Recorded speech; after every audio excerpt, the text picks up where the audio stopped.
I have a trade in an interesting product, and this was spurred by a chat that I got this morning on Risk and Reward. Whoever gave me this trade, it's escaping me right now. I dearly apologize, but somebody was talking about how Rocket Lab seems to be a little bit oversold right now. And so that's the direction that I've chose to attack this. I believe it was Ranch, but I don't want to misappropriate that. If it wasn't Ranch, speak up right now. But I have decided to get long Rocket Lab. Now, this is a dangerous trade. Am I trying to catch a falling knife? Potentially, a little bit. I am a wee bit sketched out about the current situation with Rocket Lab, but these levels are just too attractive to ignore to me. Outer space stocks have been a giant theme, really, of the entire 2026 year, but particularly since SpaceX's IPO last month. And I just feel that we are getting to a point where I am obligated to get involved with a long position, particularly on Rocket Lab. Obviously, all these space companies are going to track pretty closely together, and we've seen Rocket Lab track very closely with SpaceX throughout the entire course of this drawdown, now all the way down to this low 60s level, currently just under $64. There is good, strong historical resistance at this level in the low 60s. We've seen Rocket Lab take bounces off this level a number of times. We caught a dead cat bounce off this level earlier this month. Scrolling back into April, we can see good resistance happening at this level, slight retest below it at the very bottom at the end of March, and then we take another bounce off that level. Big consolidation at that level all the way through February. We can see acknowledgement at that level back in last December. And while I'm not usually a super technical guy, as I talk about a lot, I think when you see a level appear as a clear support this many times in a row, you're obligated to at least acknowledge it. And so that's what I'm doing here.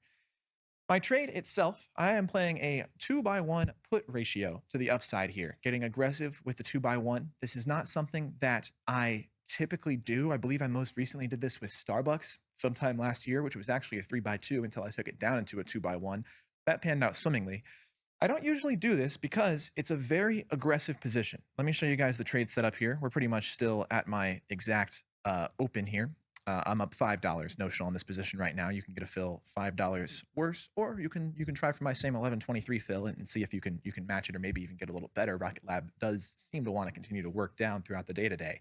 But here's the setup. I have this takes $1,100 of buying power, which is not insignificant, and it gives you $1,100 back out in credit here. That's essentially the situation. Pretty much a 1-to-1 risk profile. Now, I chose to attack this with a 2-by-1 instead of just a regular, bullish put spread to the upside because, and I can set this up here. Let's take our quantity down on this guy. If we make this a 1-by-1 trade, we're putting out $272 of buying power for $228 of credit. So that's slightly worse than 1-to-1, about 20% worse than a 1-to-1 risk profile on that. But by taking this second one up to 2, by going too short on the short side, we bring this much closer to a 1-to-1 risk profile, 11.18 in for 11.58 out. So we're essentially talking about the same $40 of difference between the credit that I'm getting out and the buying power that I'm posting up, but $40 is a lot less in a percentage context on 11.18. So I'm content to go for the 2-by-1 here. The issue with the 2-by-1s, outside of the massively more buying power that they require, is that these are dangerous. My max loss is much greater than my max profit. As you can see here, we're talking about max profit obviously being the notional value of the contract, while my max loss is nearly 5 times that because I have one short put with undefined risk just hanging out. It's not that the long put defines the risk of the short put. There is an extra one happening in the equation. My risk is semi-defined, if you will. So you have to be very careful with this, and I am going to be. This one is one that if we don't get the right move like tomorrow or at least before the end of the week, I am out on this trade because we have there is very real reason to believe Rocket Lab could continue to work towards these lower lows as well. If we zoom out into a more macro scale here, it's obviously been a great growth vehicle, but I talked about how much acknowledgement we've seen of this 60 level. There's also been plenty of times when we have gotten clean breaks down through this 60 level, most recently back in October of 2025 when we sank all the way down to 40. Rocket Lab, very volatile company. It's kind of yet to be determined how SpaceX's presence in the market is going to affect Rocket Lab. I think they will probably just move correlated, but I do think that some of this drawdown has to be due to people rotating money out of Rocket Lab into SpaceX, the new exciting space company to get involved with.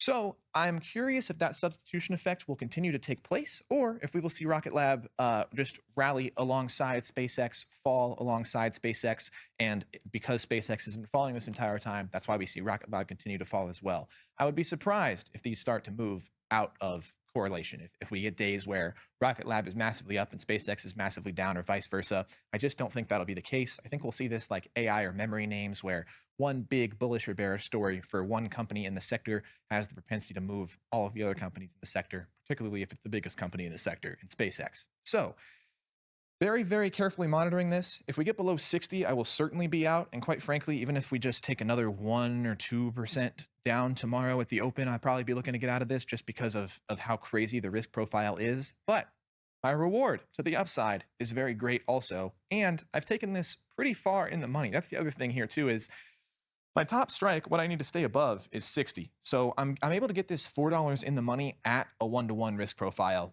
for all intents and purposes, a slightly worse than 1-to-1 risk profile. And that's huge. Being able to get something $4 in the money, particularly when it's on a $60 stock. So we're talking about what, 7% in the money there.